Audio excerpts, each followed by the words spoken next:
live here on Facebook. Steve Ploetz is here. What's up, my man? Good to see you. We're going to tackle something before we jump into, is now a good time to buy investment real estate in San Diego, which we might actually agree on this for once. I don't know, though. That's pretty groundbreaking. It would be groundbreaking. So I decided to pick something else to start with we might disagree on. Something we can disagree on. Good choice. I did a poll recently. I have the results actually up on my screen here. And this was, we saw Elon Musk, who was on Joe Rogan's podcast. He got a lot of crap for taking a puff off of a blunt. Would you throw the poll up there, Carrie? So this is a quick poll, just of my friends. So just to give you an idea of kind of friends I have. Was it okay / acceptable for Elon Musk to smoke pot on Joe Rogan's podcast? And 81% of my friends said yes. 19% said no. We had a total of 72 votes, so not that many votes. But I thought this was interesting. So I was just curious, Steve Ploetz, the, model citizen in Vista, California, realtor, now father. Now father. Now yes. father, which is an amazing thing, isn't it? Would you say yes or no to this? So in terms of, and we talked a little bit about this before coming on. No, we didn't. Don't stop lying. If it were setting me, you up. He's trying to set me up through you right now. If it were me, for me personally, I would not. But do you think it was acceptable for Elon Musk? I don't think that it's unacceptable for him. Because that's so my that would political. Mean that it is acceptable. That's then. my political way of saying I don't care. And he can do. And when you're the CEO of Tesla, you can not that you can do whatever you want, but I don't think that it impacts our real world that badly. Okay. So what would you say if I? Hey. Obviously, I would not as an average citizen, but even more personal and weird, I never have. So. More personal and weird. More personal and weird. That was a great way to. I'm just saying. To set that up. We're gonna set it up. No, but he can do what he wants. I thought it was fun. I couldn't believe. I was shocked that he did it. To be honest with you, shocked. Couldn't believe it. At the same time, exactly. Who cares? Who gives a shit? Right. If at the end of the day, are Teslas badass? Yeah. Is the guy sending shit to space? Yeah. Did he post on his Twitter over the weekend what the renderings for the sample colony on Mars look like? Yeah, he did. So I don't think you necessarily get those kinds of far out, ideas without either being like a little crazy. Maybe he's a little crazy. Maybe he is an alien. I don't know. Maybe he's trying to go back home. Maybe he is E.T. Or maybe he tokes occasionally. I don't care. Yeah. But if he's making awesome stuff and doing crazy cool shit, and also trying to do things that are good, I believe, for the planet. I mean, the whole purpose behind Tesla and all the solar power and everything is this, and he said it on the podcast, hey, we are taking carbon out of the ground and we are putting it in the air, and this is extremely dangerous. Yeah. And we don't know when we'll cross the line, but once we've crossed it, it's all over.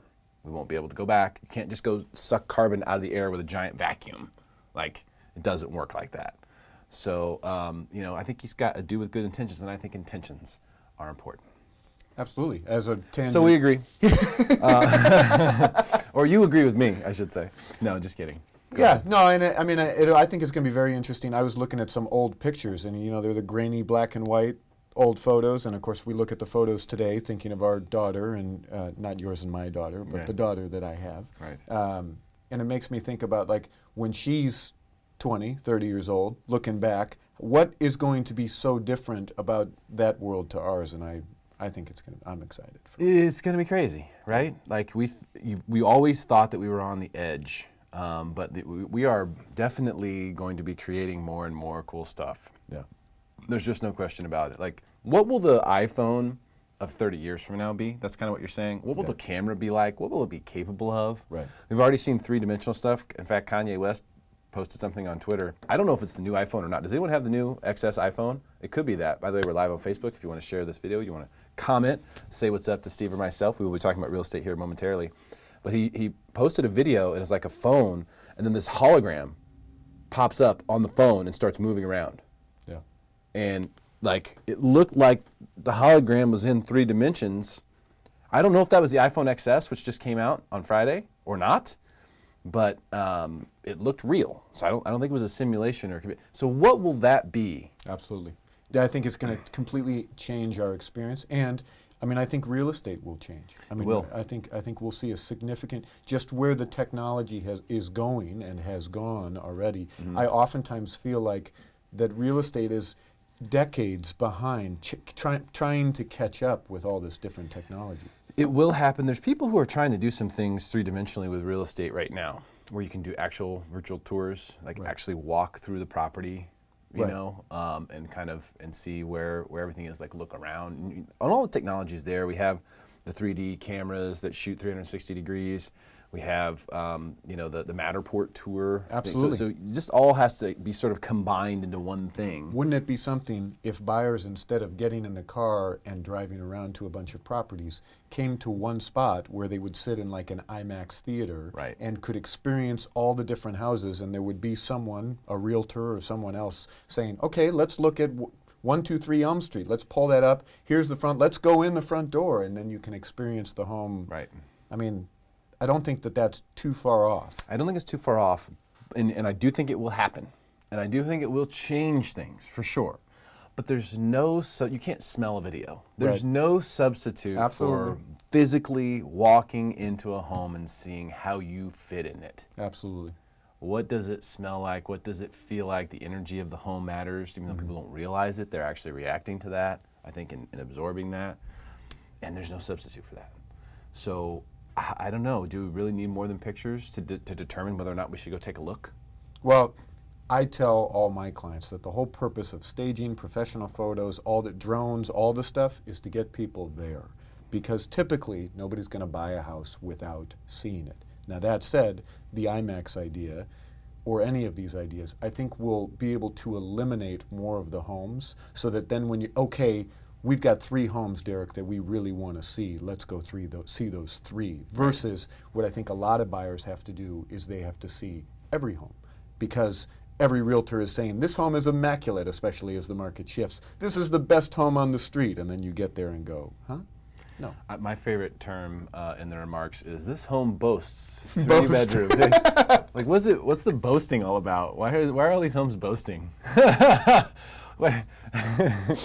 do you boast something that's also charming? I don't know. It's weird, but so let's talk about that. Okay. Because we're in an interesting market. Absolutely. I've seen that there's still it's still a 2-sided coin right now. There are sellers who haven't really caught up with what's going on. There are agents who haven't really caught up with what's going on. There's agents who are outworking this market right now. They're killing it. Right. There are people who are getting decimated by it.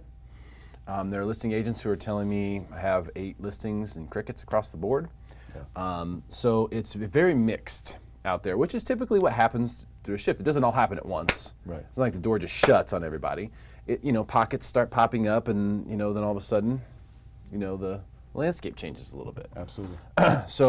But what I have been quoted as saying multiple times recently is that now's a great time to buy real estate. Now, typically, I speak with the idea of buying your personal residence, from the idea of creating a foundation for what will be an opportunity to retire in a more controlled situation, to own a home ultimately in the long run, make your payment every month for X number of months, and then it's yours. Right. That's kind of where I'm coming from, and that's what I believe in. And that's why it is always a good time to buy if that's your goal.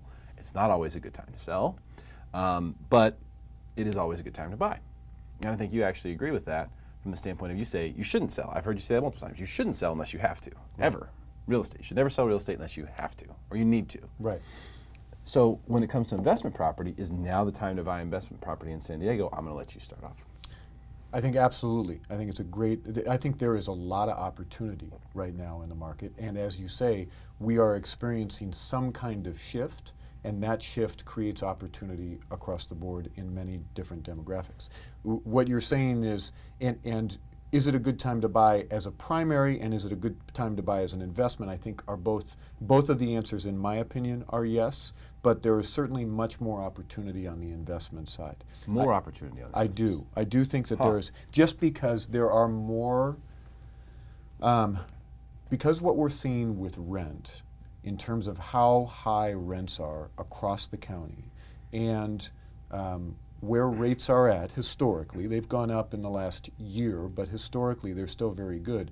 In many, many situations, not only are you getting an average ROI, an average return on your money of somewhere between 3%, 4%, 5% in some cases, but you're getting cash flow. You're getting cash flow, and then there is the discussion of appreciation, which is maybe you're buying today, and then this is where you and I differ at times, is whether the market is going up, whether the market is plateauing, whether we're going to see a softening.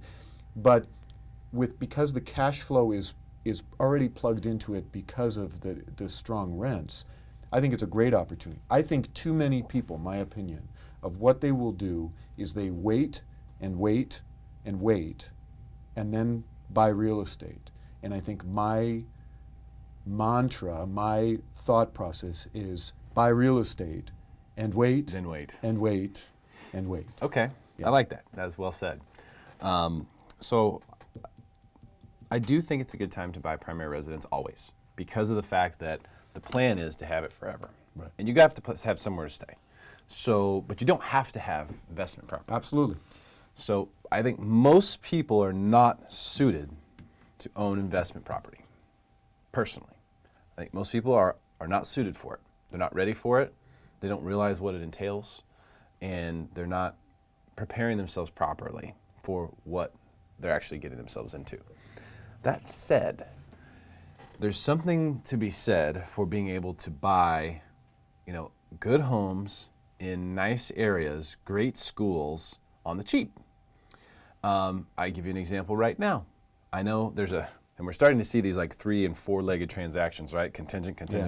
We're starting to see that even more now because sellers actually are accepting those offers. They wouldn't have accepted them before. And this is the first domino of like a 4-legged transaction. I looked at the listing. It's in San Marcos. Attached, 3-bed, 2-bath, 2-car garage, a little under 1,500 square feet, newer. San Marcos, It's beautiful. It's a great home. Couldn't sell it at $550, reduced to $525, still crickets.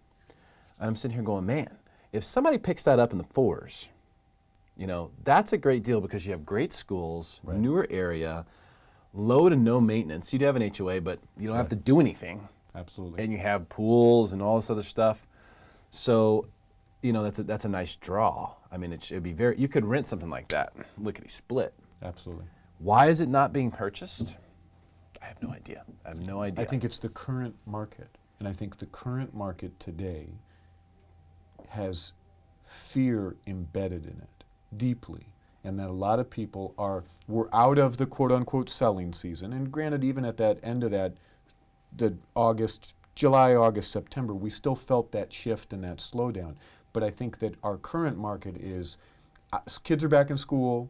In most cases, buyers are very speculative, waiting. There is more opportunity out there. And what I find is that with every buyer, that when they wait and they see a property that's been listed for 60 days or went into escrow and fell out of escrow, in this type of market, it makes them even more cautious. Every buyer is cautious. In the last 8 years, every buyer has been cautious just because I think it's hard for most buyers to feel like, I'm not buying it at the absolute bottom. This seller that I am purchasing from, they're making money. And somewhere deep inside of me, that's telling me I'm not getting the best deal. Yeah.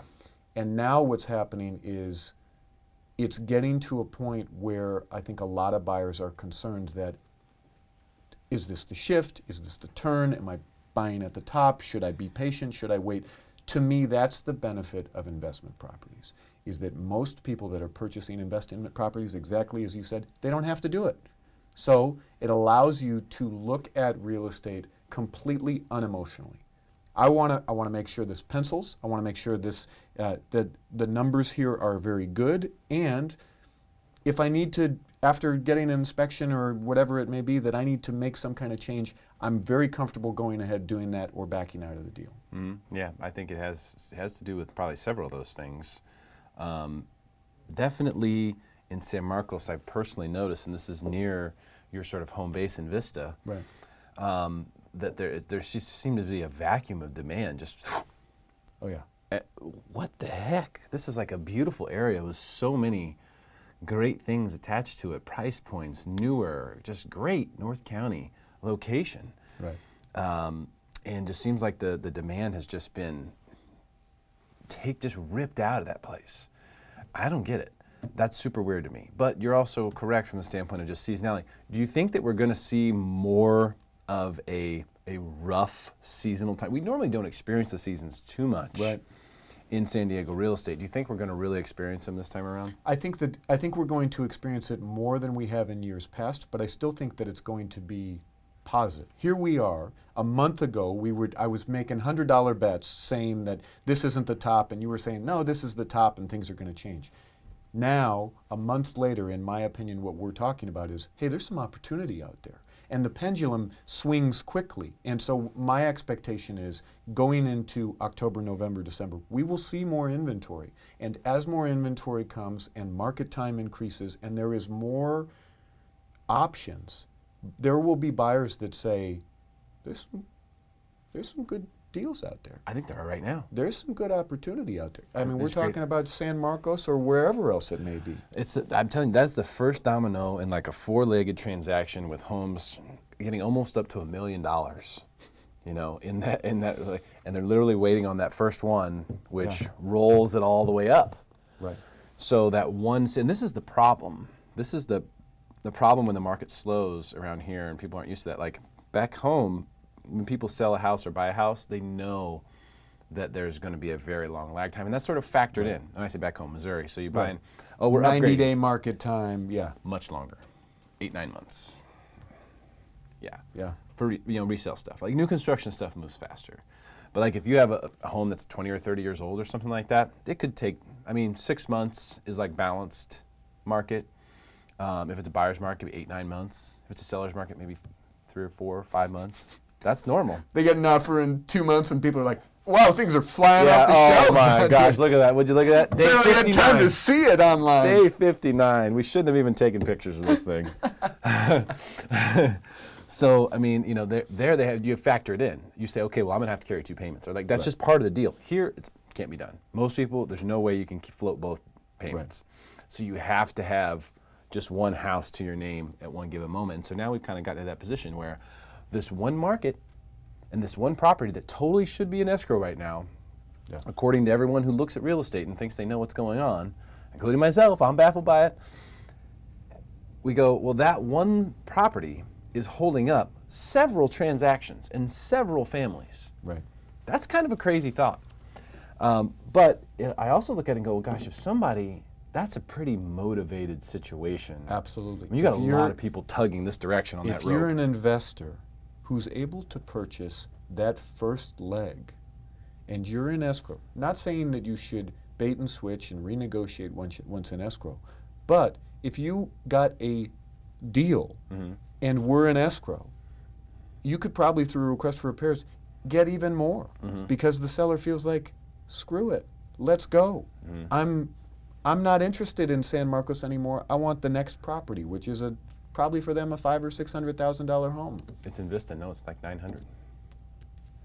That's the second leg of the 4 legs? Oh, wow. Yeah. Yeah. And then the next one is in Kensington. Yeah. Over $1 million. Yeah. Yeah. And it goes from there. So it's crazy. I know. I'm just saying, like, that's how much one area can affect what's going on. Absolutely.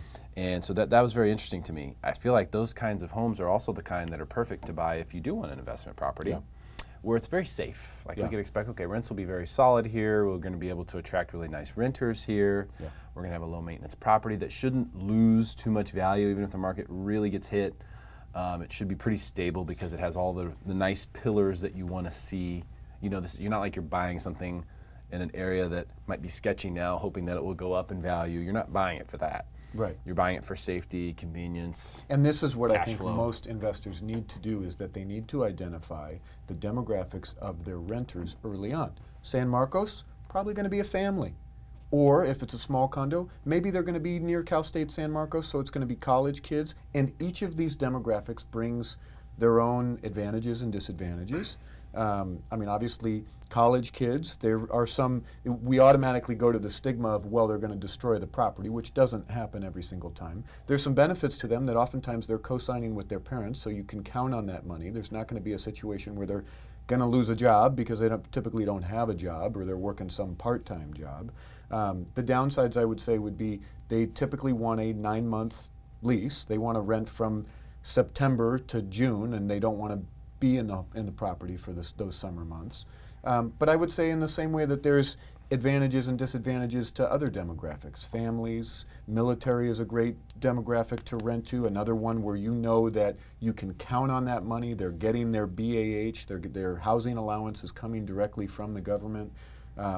Single professionals, young professionals, I think what you're talking about is a lot of people need to do is identify what's the demographic that I'm renting to, and then work backwards from there. Speaking of data, so this is actually, I'm going to pull it up here on the computer real quick. This is information from Redfin's migration report, which they put out every year.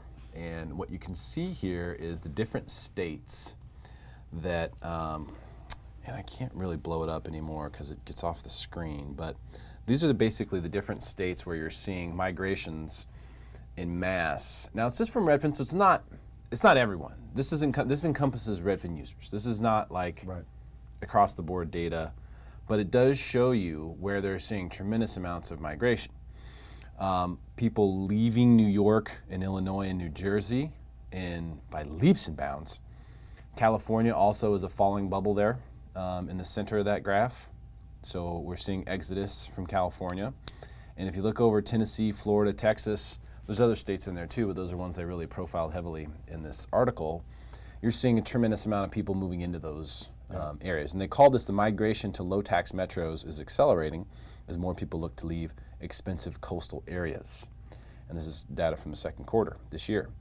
So this begs the question, if we're talking about investment property, the reason why I specifically said is now the time to buy investment property in San Diego is because there's a lot of people looking at other places. Absolutely. Idaho has come up so much lately. I can't believe everyone's talking about Idaho. I just had clients that moved to Idaho. What the hell's going on in Idaho? Do they have more than potatoes now? And I'll tell you what. First of all, I want to say hello to Jason Blackburn, good childhood friend of mine. Oh, is that right? We're here live, so nice to see you, Jason. What's up, You definitely played some basketball and baseball back in the day. That's cool. But in looking at Idaho, what I will tell you is it's not so cheap in Idaho either. Good, wonderful people. They sold in Vista and moved to Idaho, and we were looking through properties in Idaho, and they showed me the property that they were interested in purchasing. It's not like everybody thinks, oh, it's $300,000-$400,000. They were looking at a place at $700,000. Seriously? Yeah. I mean, it was beautiful. Better be. Those, and I don't even want to say Idaho as an emerging market, and certainly I am no expert on the Idaho real estate. That's one of those market. things where people like hear that the taxes are lower in Idaho, and then they just go way out of whack with like, they're like, well, the taxes are cheaper, honey. Let's just go crazy with it. Yeah, and it's, I mean, I would say across the board at places that you look at. I met a gentleman this morning. He's moving to Ohio. And he said, and I said, not like it's so cheap there. And he said, it's more affordable and the cost of living is better, but certain neighborhoods, it's still real expensive. Yeah. I was in Missouri over the weekend and seeing family and doing some business. It was really good to chat with everybody. The market in St. Louis is still on fire. They haven't experienced this yet. And my first thought was, that's because you guys are lagging the market. Like, California's leading. It's a leading market. Yeah, you're behind us. You're behind. That's why it's still good for you because, we drop first. We're the front runners. Then you come back. You're a local now, I just want you to know. I know you call Missouri home, but you're a San Diego. It's true. So, and then I looked at it and I was like, well, wait a minute. And then Missouri is not one of these really low tax states. It's not. But it is one of the places where the economy is doing really, really well. Yeah. And if you compare it to here, it's not a low tax state, but if you compare median incomes to median property values compared to here, it's like 3 or 4 times more affordable. Yeah.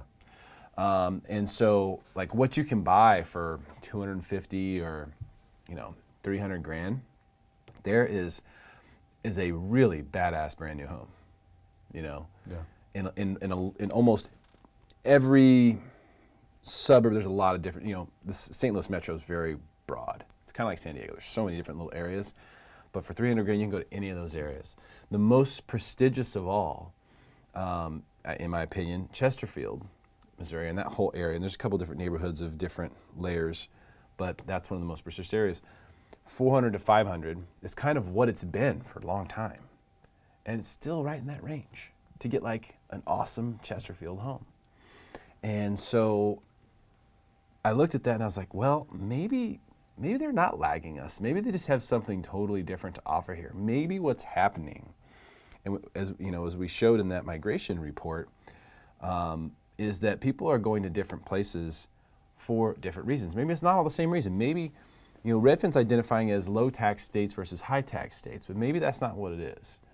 Maybe there's something else that's underneath this data, if we had the ability to pull it up, where we could look at absolute affordability. And what I mean by absolute affordability is an all-encompassing totality affordability calculation, which has to do with how much money you can make in an area, how much property costs, how much it costs to have a decent life, to go out to eat, to do whatever the hell. What that all entails. Because like, for example, you went to the Cardinals game on Saturday, which was awesome, walk-off home run. Tyler O'Neill was so awesome in the 10th inning. And we went there, and they had a giveaway. Normal thing, you go to a ball game. It was a sweatshirt. This sweatshirt was awesome. Usually those giveaways are garbage, right? This sweatshirt was awesome. And then I saw people who were wearing the giveaway from the night before, hockey jersey, awesome. I'm like, what is going on? And then someone told me that they have a deal there where you can pay $39 a month during the season, and you get a standing room only ticket to every game. So there's 80 games, and now they have a giveaway at almost every single game. Definitely all the weekends, like Friday, Saturday, Sunday, there's definitely a giveaway every week.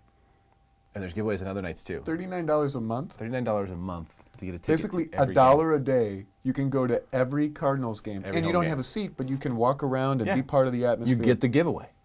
This is why they have such a huge following. This is for people, they know they have a lot of cheapskate fans. They do. And they're not paying for the giveaways directly. Right. They have sponsors for those. But anyway, I looked at it and I was like, man, they would just never do anything like that in San Diego. And in San Diego, the Padres desperately need to figure out a way to get more people into that stadium.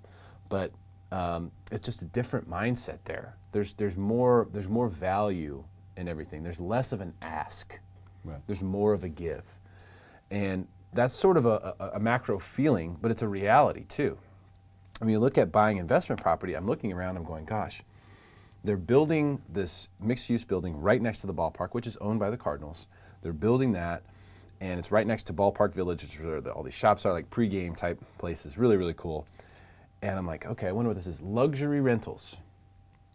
And like the most expensive ones are like $2,500 a month. Like penthouse crazy stuff. So there's just more value. So could we really get an overall, complete affordability calculation done here? I mean, it would be very difficult to do, but you could do it. It could be done. And I think if we were able to do that, we would be able to look at these states and go, what people are fleeing to isn't just low tax states. Yeah, I agree. They're not just fleeing from high tax states. I think they're fleeing to what they perceive to be the highest financial quality of life states. Opportunity. Yeah. And that's where you had like wages in St. Louis Metro are actually very comparable to San Diego. Yeah. And you're talking about a very prestigious community being $400,000 to $500,000. Right. In Chesterfield. That's right. Now that's established old money. That's the old money community. If you have a $700,000 or $800,000 house in that community, you're at the top of the market. There isn't much. Is it time? Already? Gosh, how'd that happen? So I wanted to go over that because people are looking at other markets. What do you think about people buying investment property who live in San Diego outside I'll of give you San the Diego. short version. I think there's a lot of things to think about. Number one is you don't have the ability in order to manage it yourself. And so what you're going to need is you're going to need a local professional that's going to be able to know not only on the purchasing side to determine a good value, but also when it comes time to managing it. The reason that I like rentals in San Diego is that I feel like I can manage them. I can go see them myself. I can drive by. I can collect rent. I can physically be there. And it allows me to know quicker if there's something going on. When it's not your own money, property managers, as you know, there's some excellent ones and there's some bad ones, and they make money in quantity. And so therefore, if it's kind of, it tends to be, in my opinion, if I don't hear about a problem, then I'm not checking.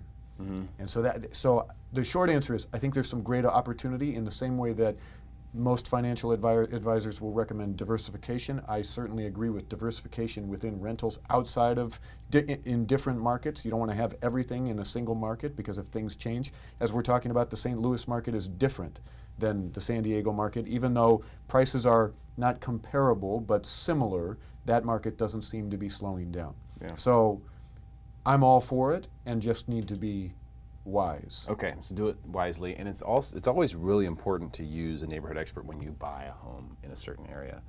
You want to know, hey, north of this street or whatever, the little quirks are like, hey, no one wants to be on that side of the highway, or exactly. Everyone wants to be in this school district, which in this area means you need to be over here. Right. So you need to talk to the local expert to figure that out when you're buying a property. Like, what are the downsides, what are the upsides, what's the sweet spot? And also pricing out, what's a rental survey on this thing look like? What am I going to actually be able to get in rent? Yeah, what's vacancy like? All of that. Yeah, you need to know what you're up against once you do go on the market as a rental. Absolutely. What's available out there. So I do think that's super important, but I also think it's something that might make sense. If you own a home here, your primary residence, which is my hope for everyone, you own your primary residence here and you want to buy investment property, I would actually highly consider looking at other markets. Absolutely. To somewhat diversify yourself. And I've never been a huge fan of being a landlord by distance. I've never been a huge fan of it. But in this particular circumstance right now, I think it might make sense to not have all of your eggs in the San Diego real estate basket if you own your own home here. Go ahead and look at some of these other emerging markets. There's markets that are just running away right now. Absolutely. Just going crazy. And there's nothing in sight that's going to stop that. I love that migration report. Shows simply where are people going. Yeah, that's important to know. Yeah, whether or not, as to your point, whether it's a good reason, a bad reason, that's where they're going. Yeah. And a smart investor, I think, gets ahead of that. Yep, you go there. All right, Steve Ploetz, again, thank you so much for coming in today and agreeing with me on everything. We'll save the wallet shame for next time. Hey, share this video. Make your friends smarter than everyone else. We need your help to do that because we don't want stupid people running around San Diego, do we? It's already enough. Share this video. We'll see you next time.